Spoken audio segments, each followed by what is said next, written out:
Αποφάσισα αυτή η αποστολή λοιπόν να γίνει έμπνευση για τις Ελληνίδες και για τους Έλληνες, για να μπορέσουμε να συσπηρωθούμε όλοι πίσω από ένα κοινό στόχο. Να κάνουμε όσο το δυνατόν προσπάθειες και να συμμετέχουμε όλοι στο να μπορέσουμε να λύσουμε όσο μπορούμε ο καθένας από το δικό του σημείο το θέμα της κλιματικής αλλαγής.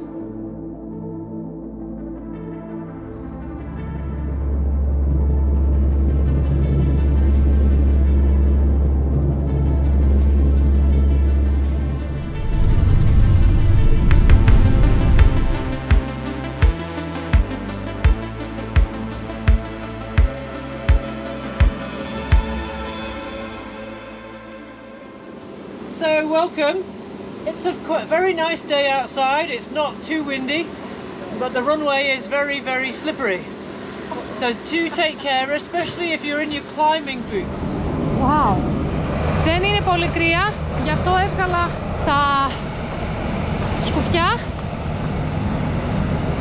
Είναι απίστευτη η αίσθηση, περπατάω πάνω στον πάγο.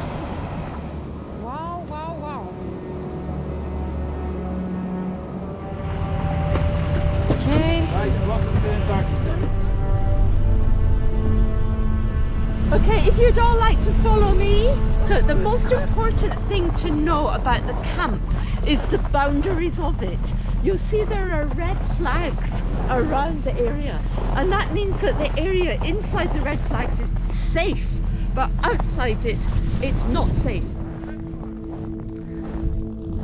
Η Ανταρκτική δεν είναι ένα μέρος για διακοπές. Λίγοι άνθρωποι από όλο τον κόσμο έχουν έρθει εδώ και παρόλο που για να φτάσουμε στην Ανταρκτική χρησιμοποιούμε αεροπλάνο, κάτι που θα έλεγε κανείς ότι δεν είναι περιβαλλοντικά φιλικό, έχω όμως την αίσθηση ότι η παρουσία μας εδώ είναι απαραίτητη. Αν θέλουμε να μεταδώσουμε το μήνυμα ότι αυτό το μέρος θα πρέπει να προστατευτεί πάση θυσία. Η Ανταρκτική είναι ένα αφιλόξενο μέρος, αλλά παράλληλα αισθάνομαι ότι είναι τόσο ευαίσθητο. Base Camp.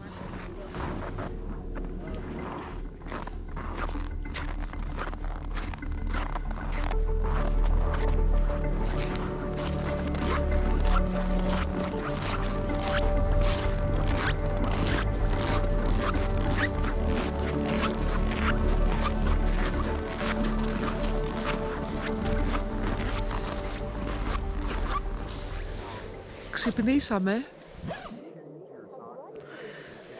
Έχει πάρα πολύ κρύο. Πάρα πολύ. Αυτή είναι η κατάσταση.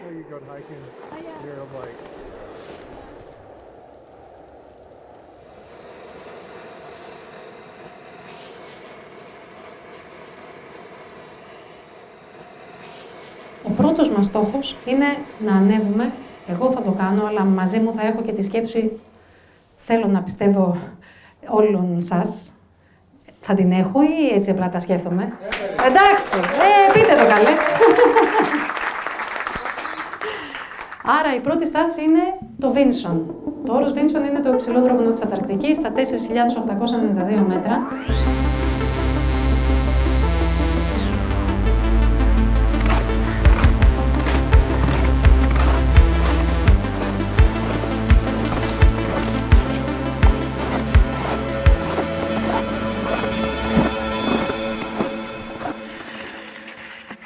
Λοιπόν, ο καιρός είναι νομίζω μείον 15, γιατί όταν το συζητούσαμε με τον Ράιεν είπε ότι όταν αισθάνεσαι καλά έξω, φορώντας το μπουφάν σου, είναι γύρω στο μείον 15. Και όταν αισθάνεσαι ότι κρυώνεις, είναι από μείον 20 και πάνω. Και όταν αισθάνεσαι ότι ξεπαγιάζεις, όπως χτες δηλαδή στη Θίελα, είναι αυτό που λέμε το μείον 30.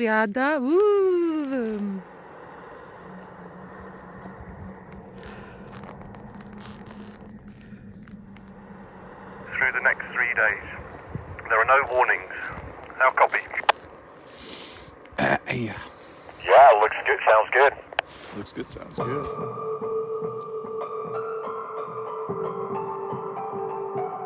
ανεβαίνοντας το βουνό, δεν αφήνουμε τίποτα πίσω μας. Είναι μια δέσμευση που έχουμε ενστερνιστεί όλοι όσοι έχουμε έρθει εδώ στην Ανταρκτική, να μην αφήσουμε τίποτα πίσω, να είναι η φύση καθαρή, leave no trace.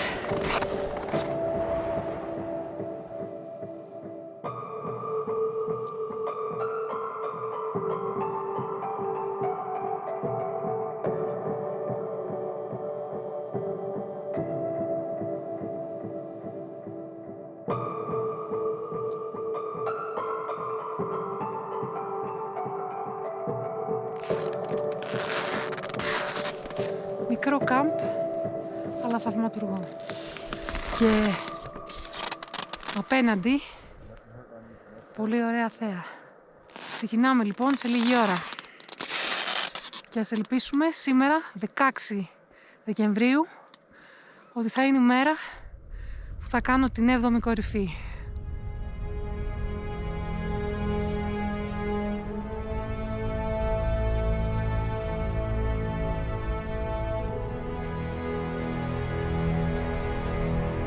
Σε λίγες μέρες τίποτα δεν θα θυμίζει την παρουσία μας εδώ.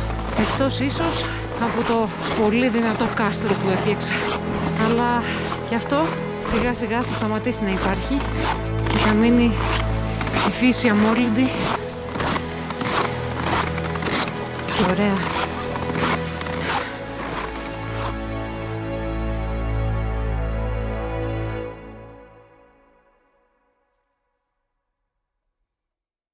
Πριν λίγες μέρες ήμασταν εκεί, σε αυτή τη μύτη που φαίνεται ψηλά, το Βίνσον, την υψηλότερη κορυφή της Ανταρκτικής. Αισθάνομαι πολύ τυχερή που βρίσκομαι εδώ, που κατάφερα να ολοκληρώσω τις 7 κορυφές. Για μένα ήταν ένα όνειρο το οποίο ξεκίνησε δειλά-δειλά και ακόμα και τώρα δεν μπορώ να το πιστέψω ότι τα κατάφερα, ότι το όνειρο έγινε πραγματικότητα. Νομίζω ότι αυτό το όνειρο, αυτός ο στόχος ήταν για μένα η κινητήριος δύναμη των τελευταίων ετών και με βοήθησε να βρω την επόμενη κινητήριο δύναμη για μένα που προήλθε από όλα αυτά τα ταξίδια και είναι η προστασία του περιβάλλοντος. Γιατί γνωρίζοντας όλα αυτά τα μέρη, γνωρίζοντας πόσο άγρια, πόσο ευαίσθητα είναι, θέλω να μεταδώσω αυτό το μήνυμα. Και πιστεύω ότι ο κόσμος πρέπει να το γνωρίσει. Είμαστε πάρα πολύ κλεισμένοι μέσα στα σπίτια μας και δεν καταλαβαίνουμε πόσο εύκολα όλα αυτά τα οποία έχουμε μπορούν να χαθούν από τη μία μέρα στην άλλη.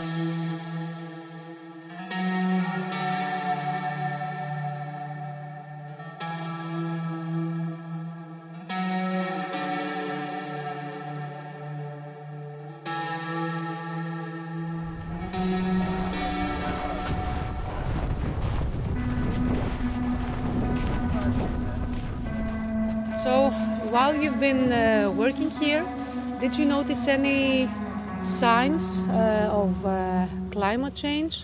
Any changes attributed to climate change? In general, the changes we see here are not that significant because we are far in the interior of the continent, and it's especially the coastal areas who are affected by the climate change, because climate change, the effect of climate change is mainly on the warming of the oceans, as you know. So the Southern Ocean, which surrounds the continent, is getting warmer, and it affects the glaciers at the coastal areas very much. What we see here is that weather systems that come from the South Pacific or from the South Atlantic, they have more moisture because they move over warmer oceans. So what we see here is that weather systems get more active.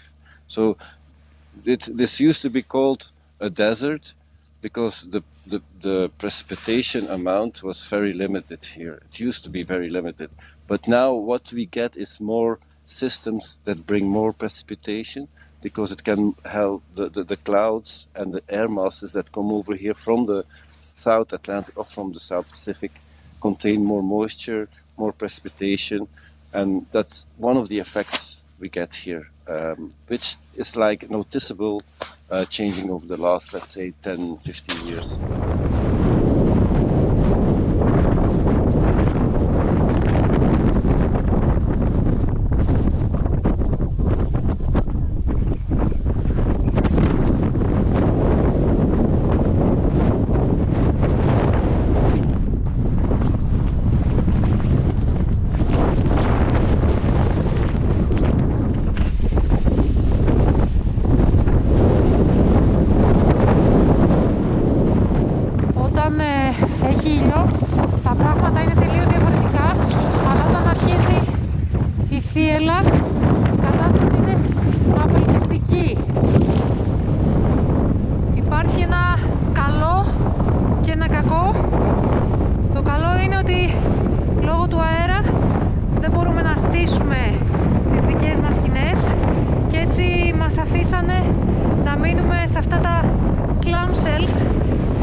Θέλω να σας καλησπερίσω σε αυτή την πρώτη εκδήλωση λοιπόν του A Woman Can Be.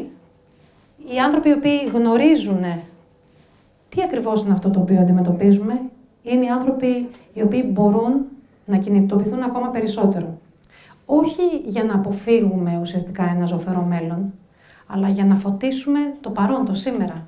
Τα ζητήματα αυτά είναι θέματα τα οποία δεν θα τα βρούμε μπροστά μας στο μέλλον, τα βρίσκουμε τώρα μπροστά μας. Και γι' αυτό θέλω να καλωσορίσω την Αναστασία. Η Αναστασία Ιζώτου είναι η περιβαλλοντολόγος της ομάδας μας. Καλησπέρα και από μένα. Ονομάζομαι Αναστασία Ζώτου και είμαι περιβαλλοντικός σύμβουλος. Τα 3 από τα 9 σημεία αυτή τη στιγμή βρίσκονται στο κόκκινο. Θα ήθελα να τονίσω εδώ ότι ο καθένας από εμάς μετράει στον αγώνα της περιβαλλοντικής κρίσης. Μη θεωρείτε ότι επειδή είστε μία μονάδα, ότι το αποτύπωμά σας δεν είναι σημαντικό. Το μεγαλύτερο εμπόδιο, θεωρώ εγώ, που αντιμετωπίζουμε σήμερα είναι ακριβώς αυτό. Το σύνολο των 8 δισεκατομμύριων μονάδων. Το θαύμα μόλις έγινε. Φεύγουμε για το last degree. Θα διασχίσουμε 111 χιλιόμετρα με σκι για να φτάσουμε στο νότιο πόλο.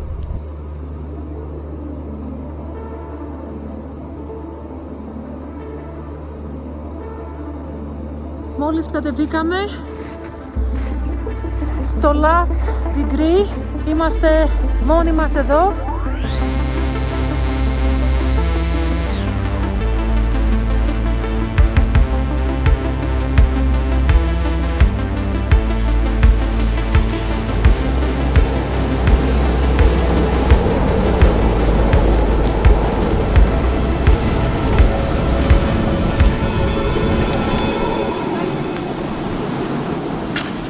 Σήμερα, ανήμερα των Χριστουγέννων, φάγαμε πολύ ξύλο.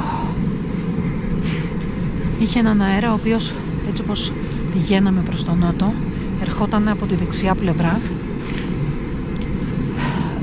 Νομίζω ότι στο Τσακ γλιτώσαμε τα κρυοπαγήματα.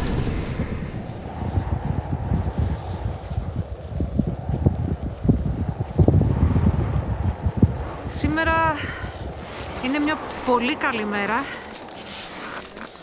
Η πρώτη καλή μέρα που έχουμε δει. Άσπρες έχουμε δει πολλές. Καλή όμως αυτή τη μία.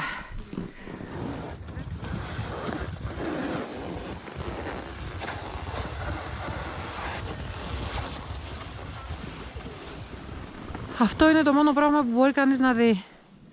Απέραντο, λευκό και σκι.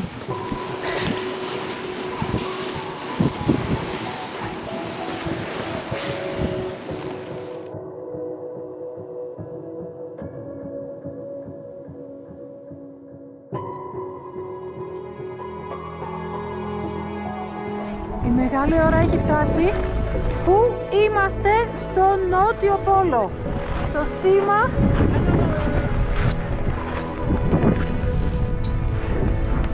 South Pole. Τα καταφέραμε!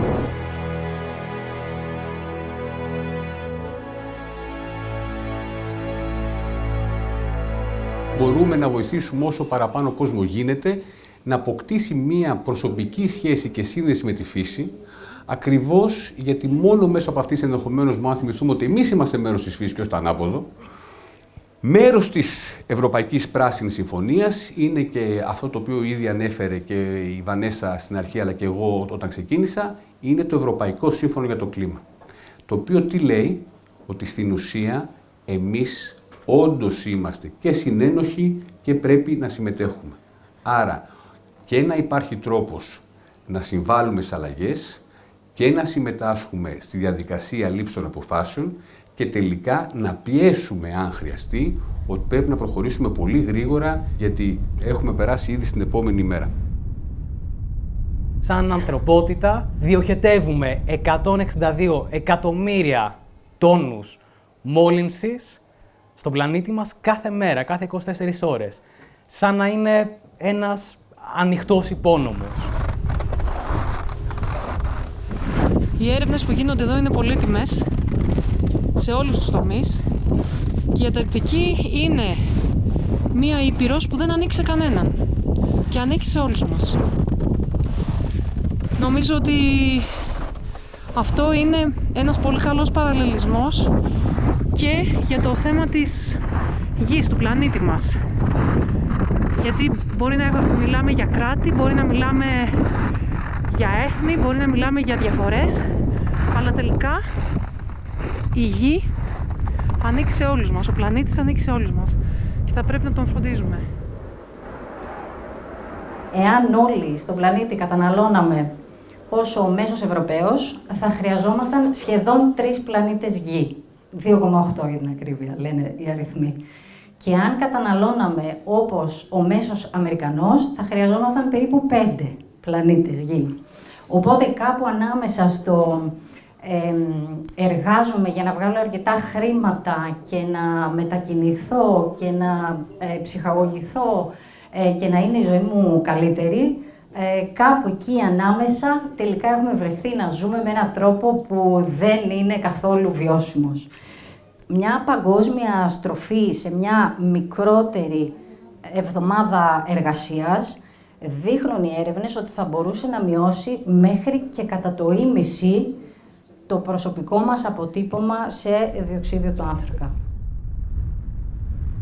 Εγώ θα σας πάω στο παρελθόν. Θα πάμε πίσω, τόσο πίσω, πέρα από τα σύνορα της ιστορίας. Είμαστε στο πεδίο της μυθολογίας τώρα. Μιλάμε για τα πρώτα οικολογικά μηνύματα στην ανθρωπότητα, 3.000 χρόνια πριν. Οι άνθρωποι τότε, χωρίς να έχουν τη γνώση, τα στατιστικά δεδομένα, τις προβολές, το αρχείο που έχουμε εμείς, είχαν αντιληφθεί μόνο με την παρατήρηση πως υπάρχει ένα κρίσιμο σημείο ισορροπίας, ένα κρίσιμο σημείο καμπής, που άμα το υπερβείς αυτό, προέρχονται μεγάλες καταστροφές.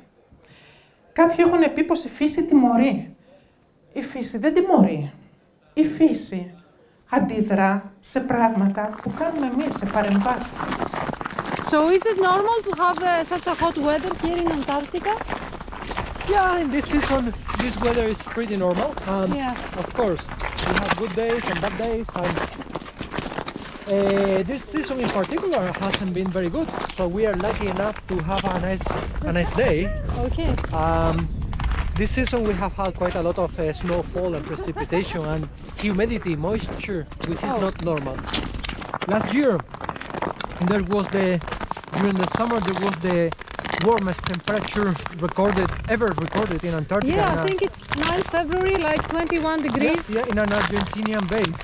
So of course, if you have 21 degrees Celsius, there will be more evaporation and therefore more precipitation. Okay. But the main concern in Antarctica is really how the temperature, particularly the ocean temperature, is affecting the ice shelf. Okay. Because if there is a lot of basalt melting, the ice shelves will be retreating and breaking faster, and basically the ice shelves are holding the glacier. It's like the cork of a champagne bottle. Yes. If you open that champagne bottle, then all the champagne comes out very quickly. So that is basically the function of an ice shelf, holding the glaciers. Okay.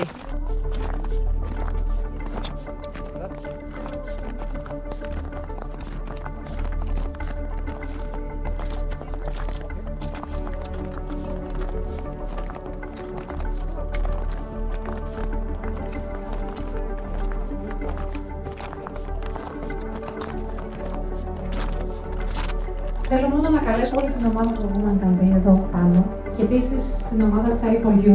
Είναι άνθρωποι οι οποίοι στηρίζουν την προσπάθεια. Γυναίκες από το Greek International Women Awards και τις γυναίκες που έχουν κάνει την ίδρυση, την έμπνευση και από την ΙΦΟΧΟ. Γενικότερα, οι άνθρωποι οι οποίοι μας στηρίζουν, για μας είναι πάρα πολύ σημαντικό να σας πω ότι μαζί μας έχουν αρχίσει σιγά σιγά, δειλά-δειλά, να υπάρχουν και κάποιες εταιρείες. Και προσκαλούμε και άλλους, όχι μόνο εταιρείες αλλά και ανθρώπους, γιατί έτσι δυναμώνουν οι ομάδες. Στην Ελλάδα οι ομάδες και οι παρέες είναι αυτές που δημιουργούν, θα έλεγε κανείς, τις δυνατότερες ενέργειες και τις δυνατότερες συγκινήσεις.